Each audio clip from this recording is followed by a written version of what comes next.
السلام عليكم ورحمة الله تعالى وبركاته. في هذا الفيديو غادي نهضروا على السي فوزي القجع اللي خدا واحد الهالة كبيرة، وبزاف الناس ولاو كيعتبروه الرجل الأول داخل الاتحاد الإفريقي، ولا كيعتبروه أنه هو الحاكم الفعلي ديال الكاف، وأن أي قرار كيتخاذ في الكاف إلا وكيخصو يخدم المصالح ديال فوزي القجع ويكون بالموافقة ديالو إلى غير ذلك. حتى أن المغرب بسبب فوزي القجع ولا كيتهم بالكولاسة والقوجاعة والتحكم والتحكم في التحكيم وفي القرارات وفي أي حاجة عندها علاقة بكرة القدم الإفريقية. ولكن واش هذا الشيء بالفعل كاين؟ واش بالفعل المغرب مستفد من الاتحاد الإفريقي أكثر من البلدان الأخرى؟ أو بالأحرى واش الأندية والمنتخبات الوطنية كتاخذ حقها اللي هو فقط غير حقها من الاتحاد الإفريقي، شأنها شأن باقي المنتخبات الأخرى؟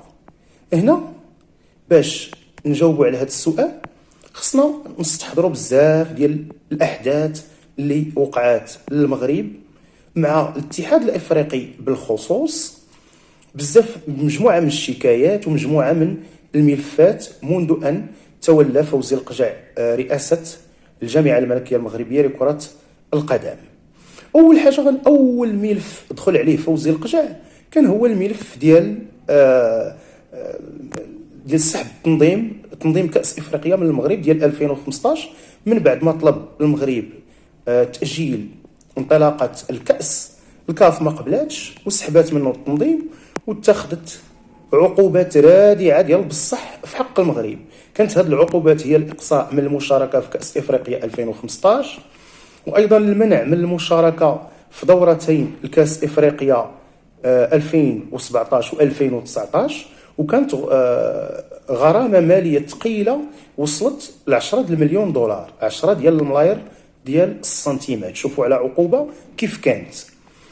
وكيف ما قلنا القجع خسر الملف امام الكاف، واللي كان نقدو في هذا الملف هو محكمة التحكيم الرياضية الطاس، هي اللي لغات هاد القرارات. اما كون ما استأنفش القرار كانت غتطبق علينا هاد العقوبات الثقيلة جدا. هذا الملف الاول اللي خسرو. ثاني ملف كيخسرو فوزي القجع هو الملف ديال الوداد اللي متعلق باحداث رادس. كيف ما شفنا الوداد تظلمات، سجلت هدف صحيح تلغى، منين بغينا الفار قال لك سيدي الماتش راه ملعوب بدون فار الى غير ذلك. ومن بعد الاتصالات ديال سعيد الناصري مع فوزي القجع قال لي غير نسحب ما تكملش الماتش وانا غادي ناخذ لك حقك في الكاف. ايوا كيف ما شفنا سيادنا منين مشاو للكاف ما كاين لا حق ولا هم يحزنون، تم منح اللقب الترشي سواء في ابتدائيا او لا استئنافيا. هذا الشيء اللي وقع، وبالتالي خسر هذا الملف. ملف اخر اللي خسروا فوزي القجع كان هو ماشي ملف وانما شبه ملف، اللي هو ديال في كان كوت ديفوار في السنه الماضيه، كيتعلق بالنزاع ديال سميتو ديال وليد الركراكي مع مبيمبا اللاعب ديال الكونغو الديمقراطيه. الكاف ما عطلاتش وليد الركراكي، دغيا زربت عليه وعاقباته ووقفاته داخل المنافسه القاريه. وهو الشيء اللي ما شفناهش مع هذه المنتخبات هنايا اللي المدربين ديالهم عياو بالتشويش والانتقاد والكذوب والافتراء، ولا مره الكاف نبه شي مدرب فيهم، لا ديال جنوب افريقيا لا حسام حسن لا هذا ديال السنغال وما الى ذلك. يعني داروا ما بغاو والكاف ما وقفاتهمش، ولكن وليد الركراكي دغيا زربوا عليه بالعقوبه في حينها، وتما يمكننا نعتبروا فوزي القجع خسر حتى هذا الملف.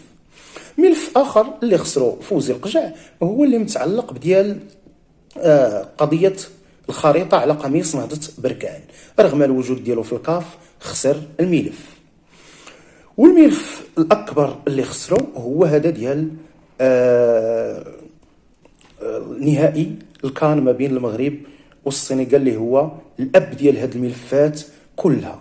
اذا جميع الملفات اللي كترافع عليها فوزي القجع في الكاف كنخسروها بسهوله وكنخسروها بشكل ساحق ماحق. وأيضا سواء الأندية أو المنتخبات دائما كتظلم تحكيميا وتنظيميا وفي القرارات وما إلى ذلك، ولكن الوجود ديال فوزي القجع ما كنلقاوش كاع موجود. ويمكننا هنا نستحضروا حتى القضية ديال الجيش الملكي مع الأهلي المصري، بحيث الكاف فقط قذف الملعب بالقنينات، وقفوا الجماهير ديال الجيش الملكي وما إلى ذلك من العقوبات. ولكن كيف ما شفنا في النهائي، الجماهير ديال السنغال اللي بالآلاف اللي حاولت دير القتل العمد واقتحام أرضية الملعب والفوضى والضرب والجرح والاعتداءات وما إلى ذلك، ولكن ما عقبتهاش أبدا، خلت الأمور تسير كما تريد. فوزي القجع اللي كيقول لنا رجل قوي داخل الكاف وكيمارس الكولاسة والقوجاعة والجوساسة وما إلى ذلك، هاد الشيء كامل راه لا وجود له. والدليل على ذلك أننا كنخسروا كاع الملفات اللي كنترافعوا فيها وما كنستافدوا من هذا الكاف حتى شي حاجة. الوجود ديالو مضر بالنسبة لكرة القدم الوطنية وليس نافع، ولذلك يستحسن أنه ما يكونش كاع في ذاك الكاف. وحاجة أخرى اللي بغيت نهضر عليها هو أن التمثيلية ديال الكاف ديال فوزي القجع في الفيفا في الانتخابات اللي كانت في مارس 2025، فوزي القجع حصل على 49 صوت من أصل 53، يعني الأغلبية الساحقة صوتت عليه. وقال ليه موتسيبي راك كتحظى بواحد الشعبية كبيرة داخل القاعة، والدليل على ذلك أن كل شيء صوت عليك. ولكن واش فعلا عنده شعبية في القارة؟ الجواب راه ما عنده لا شعبية ولا هم يحزنون. علاش صوتوا عليه؟ صوتوا عليه رؤساء دوك الاتحادات الإفريقية غير من أجل باش يقضيو المصالح ديالهم. وهنا نعطيو أمثلة بهذه المصالح اللي كيقضيو. أي رئيس اتحاد محلي في الإقصائيات مثلا ديال كأس العالم اللي كتشرف عليها الفيفا كيكون عنده الملعب كما كيكون عندهم حتى شي ملعب صالح وقانوني باش يستضيف المباريات، هنا شكون اللي كينقذهم فوزي القجع. الو فوزي، راه بغينا نلعبوا عندك، نستقبلوا المباراه ديالنا عندك، كيقولوا مرحبا بكم. والدليل على ذلك كنا كنشوفوا في الاقصائيات في ظرف يوم ولا يومين كنلقاو هنا عندنا في المغرب 20 منتخب افريقي جاي يلعب المباريات ديالو هنايا، بمعنى كنلقاو 10 ديال المنتخبات مستقبله هنايا. في المجموع كيجي عندنا 20 منتخب. ايوا سيدي، وكنوفروا لهم الامن والاستضافه والفنادق والترحيب وداك الشيء، كيلعبوا وكيتاهلوا وكيديروا النتائج اللي بغاو وتيمشيو بحالاتهم. هذه وحده كيستافدوها. كيجيو عاوتاني بعض رؤساء الاتحادات عندهم لاعبين سابقين بغاو ياخذوا الرخصه ديال التدريب ديال الكاف برو، كيغوتوا لفوزي القجع. الو فوزي القجع، نظم لنا شي فتره تدريبيه او لا شي دوره تدريبيه باش ناخذوا اللعابه عندنا بغاو ياخذوا رخصه التدريب، راه بغينا نعطيهم منتخبات وانديه ديالنا يدربوها. تيجي فوزي القجع كينظم لهم هاد الندوات، ومن بينهم هاد المدرب ديال السنغال اللي جا حتى هو خدا الكاف برو من المغرب و تدرب وشارك في الدوره التدريبيه وكلا وشرب وتسارى مع راساته. وفي التالي راكم شفتوا كيفاش جازانا. الأكثر من ذلك أنهم كاين رؤساء اتحادات اللي كيصيفطوا عند الجامعة الملكية المغربية لكرة القدم حتى متدربين في الإعلام الرياضي كيفاش يديروا دورات تكوينية في الإعلام الرياضي، رغم أن عندنا إعلام رياضي ولا إعلام بشكل عام ضعيف، ومع ذلك كيطمعوا فينا، كيجيو حتى هنايا كيديروا دورات تدريبية ويستافدوا ويتعلموا كيفاش يهاجمونا وينتقدونا ويديروا داك الشيء اللي بغاو فينا وصافي ويمشيو بحالاتهم. المهم فوزي القجع هادوك اللي كيختاروه حتى في الاتحاد القاري حتى في الكاف كيختاروه غير باش يقضيو به المصالح ديالهم، صافي هذا هو اللي كاين. اما باش كرة القدم المغربية تستافد شي حاجة راه ما كاينش.